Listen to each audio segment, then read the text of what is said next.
There's plenty to really like about the new X-Trail. It's practical, it's decent enough to drive, and that interior is a match for almost anything in this class.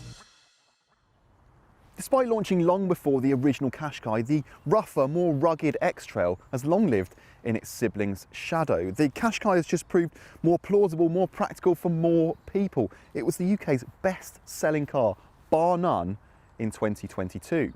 But coming off the back of a really strong year, Nissan wants to hit the ground running with this new X-Trail. It's got one eye set on 7-seat rivals like the Skoda Kodiaq and the Kia Sorento, a former car buyer car of the year no less, as well as premium rivals like the Land Rover Discovery Sport. So, does the X-Trail have what it takes?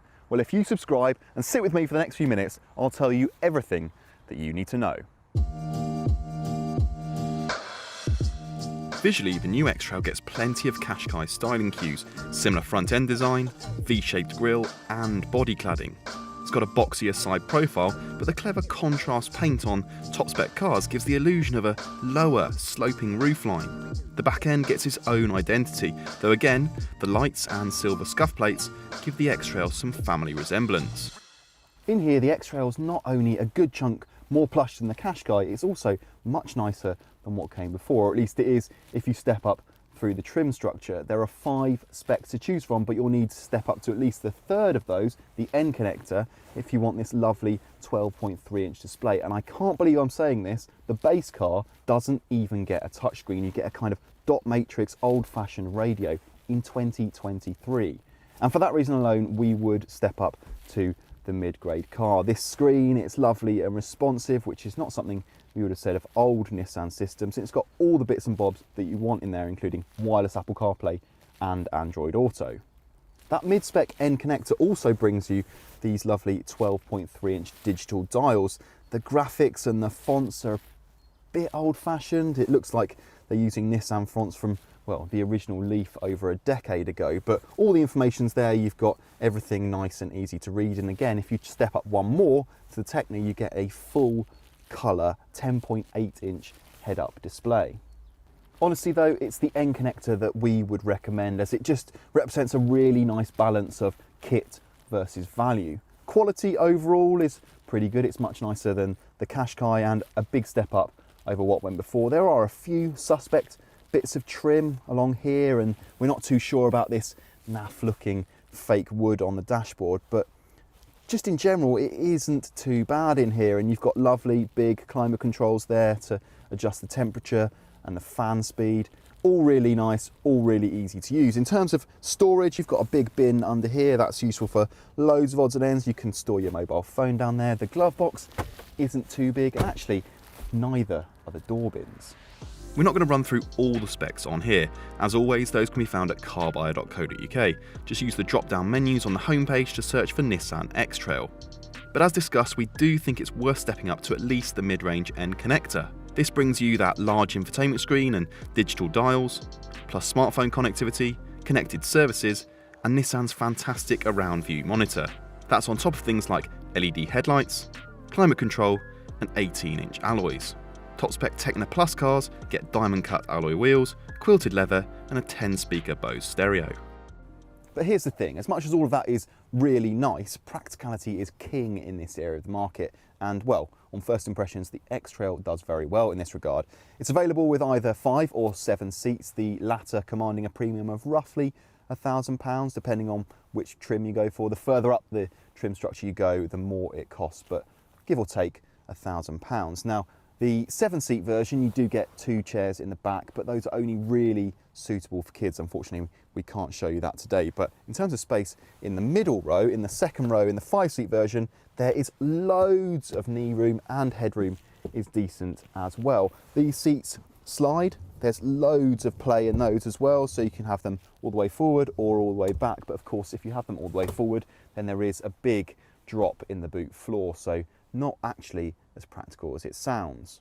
This Techno version, you get climate control in the back, and you've got heated seats on the outer 2 chairs, as well as a couple of USB ports. So whether you're a child or an adult, you're pretty well catered for.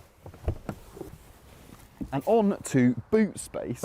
Now this is the 5-seat version, but go for the 7-seat model, and well, you're not going to get more than a few soft bags behind that third row, certainly not the trusty car buyer suitcase.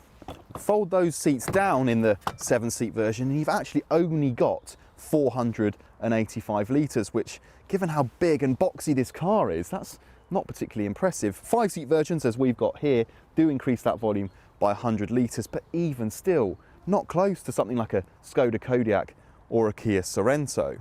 Fold the seats down and you've only got 1,500 litres. That's not much more than a Qashqai. But I say this in jest because actually, on paper is one thing, in real life is another, and I'm certainly not struggling to put this suitcase in the back, and actually if you fold the seats down, I'm sure you would easily get a bike in there and tip trips would be no problem whatsoever. If the X-Trail's practicality leaves a few question marks, then so might the engine range. The lineup is auto only and starts with a 161 brake horsepower petrol with a small dose of mild hybrid assistance. We've not actually tried this version yet, but it's available across all of the range for a fairly healthy £2.5 grand-ish saving. So if you're only doing low miles, it could be a good option. There's no plug-in or electric model though, with Nissan choosing to place most of its chips on e-power technology. This version comes with a choice of front or e-force all-wheel drive, with the latter, like we have here, getting a little bit more power. 211 brake horsepower in fact, being 0 to 62 takes around 7 seconds.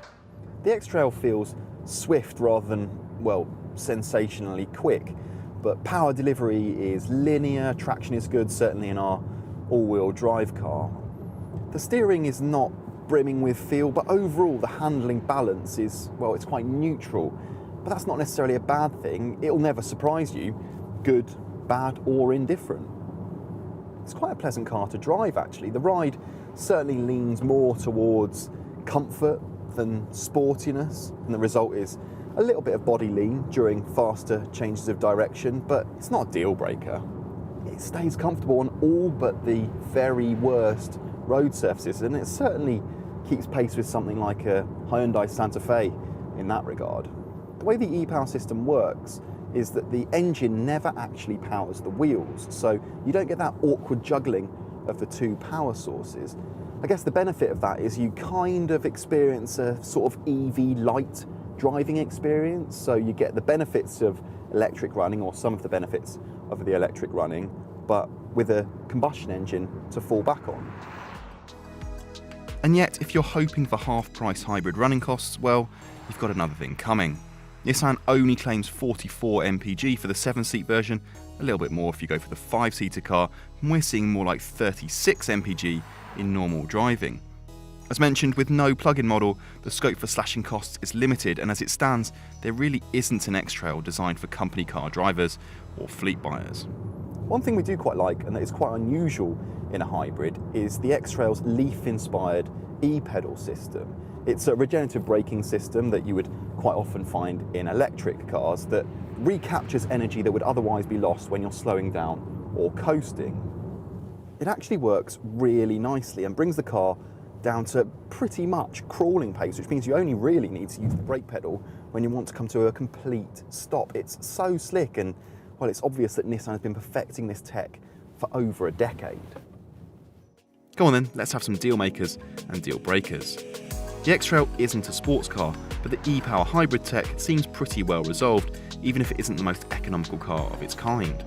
Providing you don't go for one of the BOGO specs, the dual screen setup represents not only a giant leap over its predecessor, but it elevates the X-Trail to sit among some of the big tech leaders in this class. And our final deal maker is how spacious this new X-Trail feels. On paper it isn't the biggest car in its segment, but in day-to-day use it should be more than practical enough for most modern families. But while we mention the engine as a deal maker, there's no avoiding its limited appeal for company car drivers. No plug, no dice. It's unlikely to win many fans with its real-world MPG either. And finally, it's a shame that you have to step up through the range to get bits of equipment that would elsewhere be deemed essential kit.